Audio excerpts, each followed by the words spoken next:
Fresh fish, one of our great natural healthy food sources. Living on an island, we Brits have had it easy, surrounded by stocks out at sea. We enjoy fish, but perhaps sometimes we take it for granted, having it on sale in shops, restaurants and cafes, including those that specialise in a national favourite, fish and chips. But getting a good piece of fish on your plate wasn't always so easy. Until the railways arrived. Even in the early days of rail, thousands of tons of fresh fish were barrelling along newly laid tracks from coastal towns to the nation's dining tables. The expanding network was at the heart of modern, powerful Victorian Britain, a Britain bursting with energy and confidence. Railways were transforming virtually everything. From where we live to how we do business, from what we eat to how we spend our leisure time. They gave us a new shared identity and culture. The railways would revolutionise not only what we ate, but also how we shopped up and down the country. And nowhere was this change more dramatic than in the nation's capital.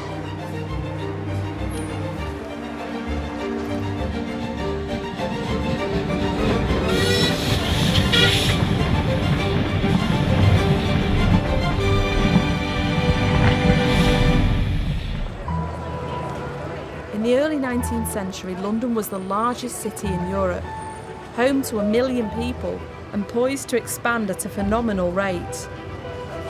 During Victoria's reign, it mushroomed into a metropolis of over 6 million. But this rapid expansion came at a cost, and many of the new arrivals in the early 1800s found themselves in overcrowded slums, surrounded with thousands of animals that today we would only see in farms. In his 1830s novel, Oliver Twist, Charles Dickens describes in vivid detail what a stroll around one of the city's markets might have been like at the time. The ground was covered, nearly ankle deep, with filth and mire, a thick steam perpetually rising from the reeking bodies of the cattle and mingling with the fog, which seemed to rest upon the chimney tops hung heavily above. And animals weren't confined to marketplaces. They were kept in alleys, backyards and cellars. The noise and the stench must have been tremendous, but of course these were critical sources of food and drink for much of the city's less well off. Before the railways, people had a very limited diet because they had to eat it that day. There was no refrigeration. There was very little ability to bring food in from the countryside. Staple foods are very simple and basic for the poor. Bread, potatoes, milk, dried fish, maybe some bacon. The important thing to remember is it's not just that there wasn't very much food available. Distributing food into cities was difficult, and it meant that the quality of food was often very bad. An example of where quality was often poor was with milk. Milk was difficult to supply because of course it goes off very quickly, and it was often watered down. It's not watered down from water like we're used to, clean water. This would have been dirty water, water from the Thames. But for London's urban poor, a transport revolution driven by fire and steam was about to permanently alter their limited diets. In 1838, the first intercity train line to London came from Birmingham. By 1840, it had been joined by half a dozen other major rail lines. By the end of the century, London would be firmly established as the principal hub in a national distribution network. Lines like the Great Central, now run as a heritage railway, would be used for getting a whole range of goods up and down the country.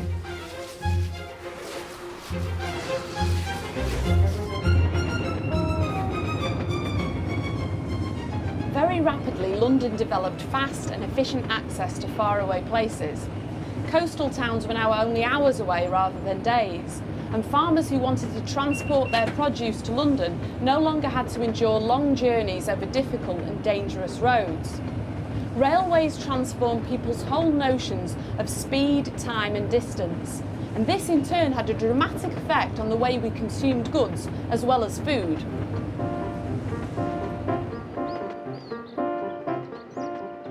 Some of the first produce on the railways was also the most perishable. Milk started to flow into London as early as the mid-1840s, on newly laid tracks from places like Romford and Brentwood in Essex. But this was no overnight revolution. There was no shortage of resistance to change. Country farmers were sceptical about sending their milk into new markets where they had little experience, while city dwellers were suspicious of what was termed country milk, often curdled and sour after long and bumpy train journeys. And rail companies themselves were slow to jump on board. They saw milk as difficult and expensive to move, and they were reluctant to invest in new technologies and purpose-built infrastructure.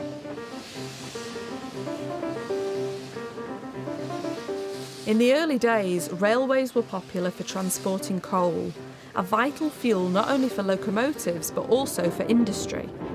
Rail companies developed and diversified. They realised money could be made not only from transporting passengers, but a wide range of freight, including dairy products. Throughout the 19th century, demand for milk grew rapidly. The trade was not only helping to feed Londoners and other city dwellers, it was also making some people rich. The industry developed from the 1860s very rapidly, and one of the entrepreneurs responsible for that was George Barham, who established Express Country Milk Co., later Express Dairies, in 1864. And I suppose he was fortunate the following year that the cattle plague struck the cowkeepers in London, and there was a fall-off in milk production as a result of that. And Barham spotted this as an opportunity. And being the kind of guy he was, he immediately got out into the countryside, talked to farmers and encouraged people to send milk into London. And to them it seemed a bizarre kind of concept. But the money they made from this short episode in just over 2 years convinced many of them to continue with that trade. As more milk was produced outside London, the impact was felt by those living in the capital. One of the biggest changes for people was that they no longer had to put up with cows living in the basement in London, because that had been the only source of milk. Now with the railways, they were able to transport the milk from quite far. Refrigerated cars soon came into use, and therefore they could get fresh milk every day at a much cheaper rate than before. As the technology of milk transportation developed, trains came to London from further and further afield. By the 1890s, trains dedicated to moving milk were coming to London from as far as 150 miles away. Stations like Millersdale in Derbyshire's Peak District were bustling hubs of activity, with local farmers sending their produce all over the country. Farmers from the local area would hurry down tracks like these in the early mornings, eager to be the first to unload their milk onto the waiting wagons at Millersdale. It's said that at least one farmer was killed when he lost control of his horses and plunged off the bank into the ravine.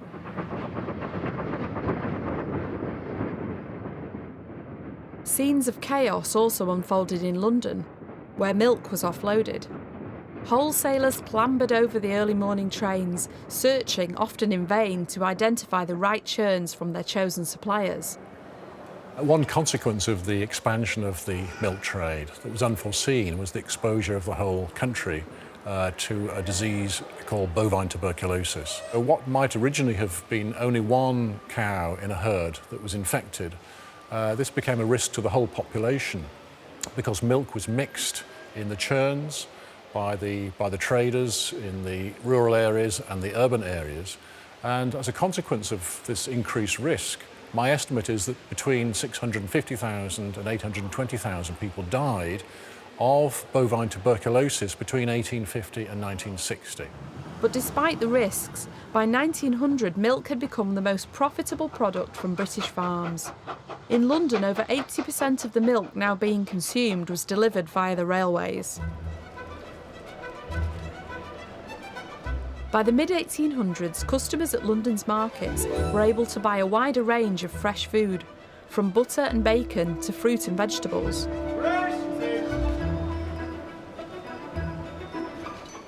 And quality was key, particularly when it came to fish, now readily and widely available.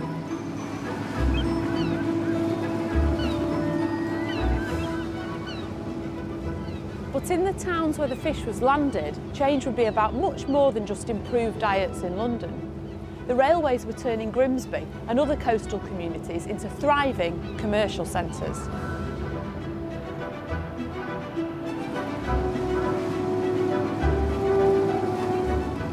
So how much of an impact did the railways have on Grimsby, on how it developed? Well, I think it went from being quite an isolated sort of like corner of Lincolnshire into being a national supplier of fish to the masses. The railways became the catalyst for Grimsby to grow into the largest fishing port in the world, the ability to sell fish and transport fish throughout the UK. So there were direct links into Manchester, into Liverpool, into Birmingham and particularly into Billingsgate Fish Market in London.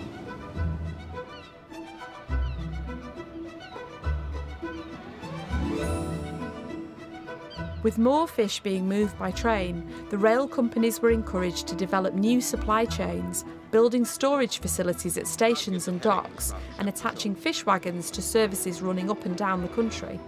In the meantime, the railway tracks alongside the wharves, disused for years, are again in operation. Yarmouth serves the nation's breadbasket. This supply of fresh fish was responsible for one of the most enduring legacies of the railways.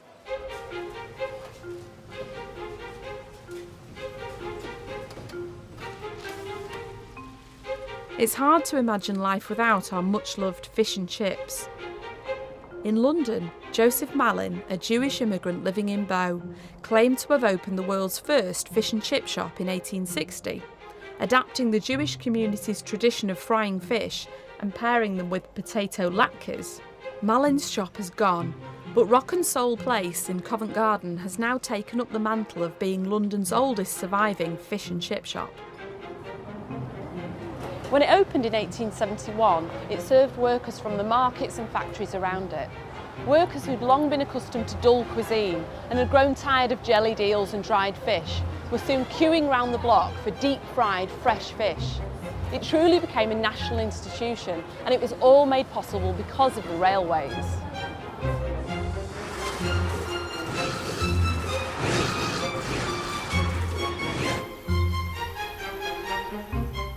The rail network gave London access to specialist suppliers from far afield.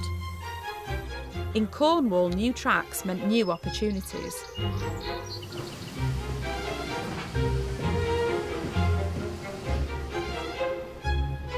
One of the early pioneers of the Cornish vegetable trade was William Leighty, a broccoli farmer who lived here in Perrynuthnoe from the mid-19th century. By the time the area was connected to London via Bristol in 1853, Leighty started to send small boxes of broccoli to Covent Garden Market. William Leighty's family still farms the same land today. Virginia Leighty has kept two of William's account books from the 19th century, one prior to the arrival of the railways and the other after. It's so interesting to see that here, before the railways, there are individual buyers listed by name. So J. Williams church rate, yes. 3 shillings. Yeah. There's no volumes given. And in the later years, you're talking about 8, 9, 10 crates, 17 crates. And that just shows you the quantity. Local suppliers are only going to buy a few, maybe a few boxes, whereas London are taking all of this produce. Yes. And did everybody want to get a piece of this action? Yes, the farming community did, yes. They went for it in a big way. Other markets all opened up, so there was really a great competition. Much of the broccoli farmed by William Leighty would have first come here to the old Marazion station, just down the road from his farm. By the turn of the century, the Great Western Railway was transporting tens of thousands of tonnes of broccoli from West Cornwall alone to London and the rest of the country. Other areas took advantage of the network and more people could now enjoy regional produce. Norfolk was sending turkeys into the capital, a journey which had once taken weeks on foot and now only took a few hours. The Cheddar Valley in Somerset had the strawberry line and Hampshire the watercress line. While many farmers were reaping the rewards of an expanding national market, some farms were left struggling as increased supply drove prices down. The railways operate in two ways. So they do give advantages to cities because people can have greater access to the countryside, but they also mean that places in the countryside are more in competition with one another. So the railways actually drive down prices for the farmers and make it better for city dwellers, but sometimes make it worse for farmers who find that their produce is selling at a lower rate because there's more competition.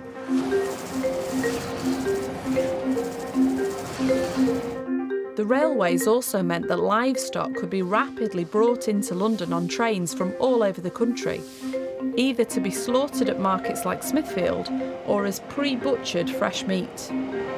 Meat obviously became fresher and the animals no longer had to walk vast distances. So therefore the meat was actually cheaper since when the animals were killed, they were fatter and the price was less.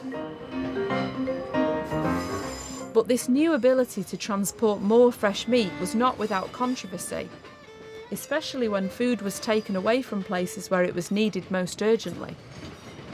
By the mid-19th century, Irish cattle were being shipped to Birkenhead for slaughter before being sent by rail to London and other English cities, a trade that continued even during the Irish famine of the 1840s and 50s. Cecil Woodham Smith wrote in The Great Hunger that no issue had provoked so much anger or so embittered relations between the two countries as the indisputable fact that huge quantities of food were exported from Ireland to England through the period when the people of Ireland were dying of starvation. There was nothing, seemingly, that could stop the advance of the railways, or indeed the impact this was having on cities around the country. With more animals coming in, both dead and alive, to mainline stations, the infrastructure of old was evolving. Cattle docks became an important feature of stations, as well as special cattle wagons and horse boxes routinely included in market day trains.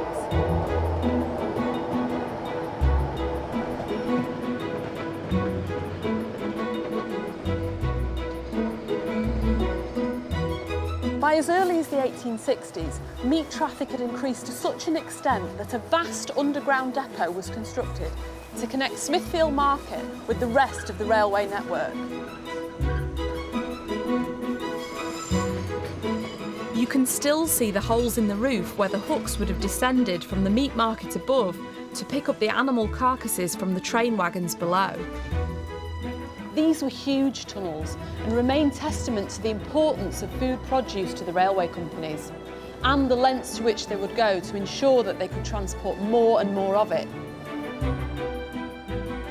Tunnels like those under Smithfields and specialist platforms and depots were the start of a whole new distribution system to get produce and livestock to retailers and ultimately to Londoners' dining tables.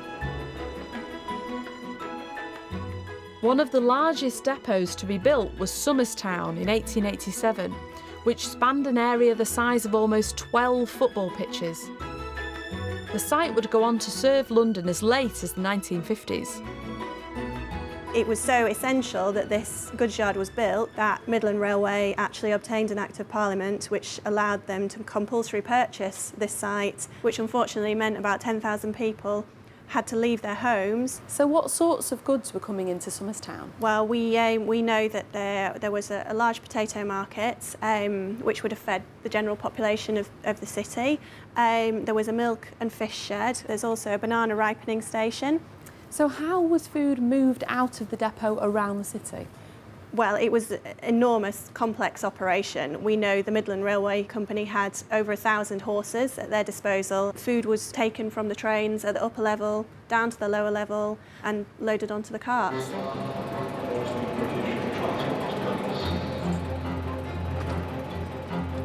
There is no doubt that during the 19th century, the diets of many people changed and improved dramatically, thanks in part to the railways. There was certainly an increase in the range of food available, but to what extent did this benefit all Londoners? Where you had a very restricted diet before the railways came, you start to see over this period that diet expanding at certain times, particularly when foods are available that are not so expensive. So increased vegetables, increased fruits, also increased sort of prepared foods. A big explosion in fish and chips, in pies, in saveloys. These sorts of foods start to be much more abundant in cities. So it's this mixture of the variety and the quantity which explodes, but also the quality. And had that narrowed the gap at all between the classes when it came to food? For the poor, what you see is malnutrition continues to be a problem, right up in fact to the 1930s. But for people with means, for sort of lower middle class people, for working people with money, their diet does expand. And what you also see is the rise of brands. This is really when brands as we know it begin, because when you've got consumers and producers a long way away from one another, you need some way to kind of communicate trust between the two, and brands perform this function. OXO, Bovril, Hartley's Jam, Bass Beer, well-known brands of today started in this period, in part because of the railways. Now, thanks to the railways, local family-run businesses could become national and even international household names. Huntley and Palmer's, the legendary biscuit manufacturer from Reading, was one of the first to take full advantage of this new era of steam and would go on to reap the rewards. When the Great Western Railway arrived, it immediately transformed opportunities for travel and distribution.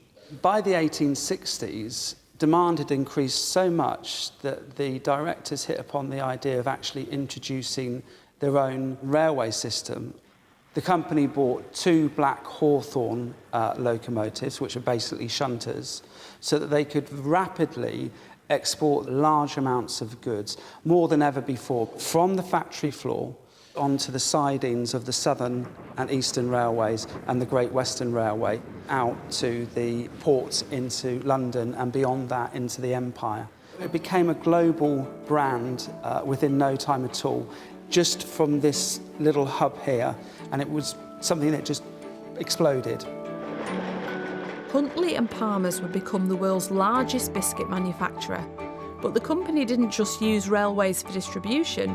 It saw the network as a way to expand the public's recognition of its brand. Huntley and Palmer's understood how the railways could raise their product profile. The stations were adorned with Huntley and Palmer enamel signs. There's even a well-known story about how first-class passengers travelling from Paddington to the west would be handed a packet of Huntley and Palmer's biscuits, just a small packet, and told to look out for the biscuit factory as they arrived through Reading, this great big red brick edifice that they would see as they passed through the town.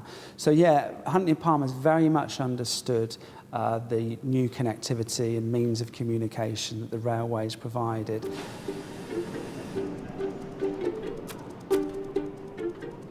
In a new age of national and global markets, the idea of the brand became increasingly important. And with goods coming from far and wide, there was a question of trust. So we'd sort of begun to be a bit wary about these products that were still being sold loose, and the grocer was having to weigh for us, was having to package for us. And this was the moment when the manufacturer came in and said, I'm going to produce these, produce them wrapped up, pre-weighed, and put my name upon it with all the credibility that they could. And that's what gained the trust of the consumer. And we grew this extraordinary bond with our favourite brands. Wherever you were, not only did you have the products, but you recognised the brand names as they were on the hoarding posters in the railway stations, along the routes even that people were travelling. The strength was in a national product, nationally advertised, nationally distributed, and it was the railway system which was able to provide that. Stations were also becoming retail hubs. The first branch of W.H. Smith opened at Euston in 1848. The bookseller spread to other stations across the country, becoming the first chain store company in the world.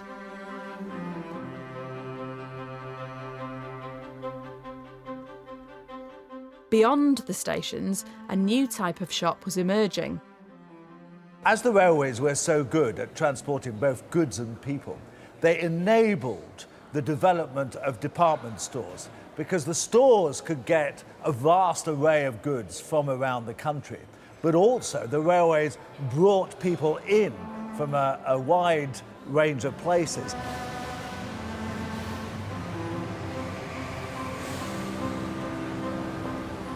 Many of these early department stores are still with us today, such as Debenhams, Fortnum and Mason and Harvey Nichols. People from outside the city were jumping onto trains, heading into London to shop at these new attractions.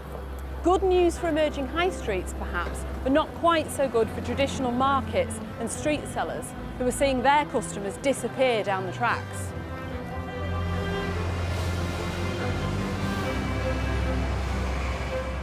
Shops started to cater not only for the rich and the middle classes, but also for the working poor, by stocking cheaper branded products that the masses could afford. Grocery shop owners, including the Sainsbury family, were also aware of the impact that railways were having on communities. Sainsbury's established depots and shops near stations, including their first store out of London in rapidly expanding Croydon, an area boasting several stations.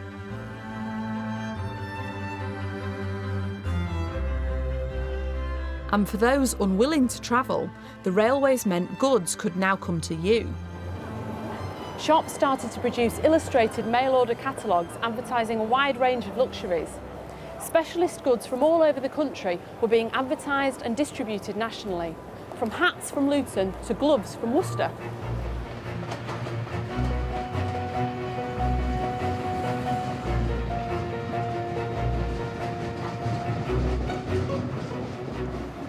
Railways changed the very essence of the nation's capital, from a semi-agricultural slum to a bustling metropolis for fine dining and shopping.